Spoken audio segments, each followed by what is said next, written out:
have HUAWEI P Smart, and let me show you how to manage contacts on the following device. So at the very beginning, let's use the power key to unlock the phone.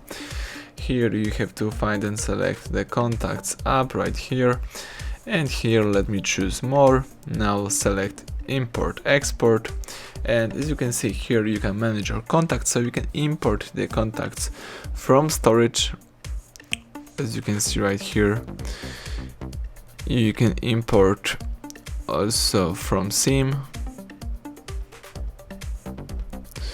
from another device right here, for example by using Bluetooth or by using the Wi-Fi.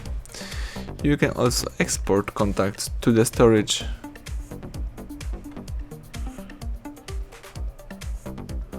You can export to SIM, and you can share contacts. So let me just show you. Let's share, for example, the first contact. Tap share, and you can do it by Bluetooth, messaging, email, Gmail, the Wi-Fi direct, and other application. Tap cancel. That's it. So you can do everything right here from the following list of settings. You can go back, and now you may start using your device in a normal way. Thank you for watching. Please subscribe our channel and leave thumbs up under the video.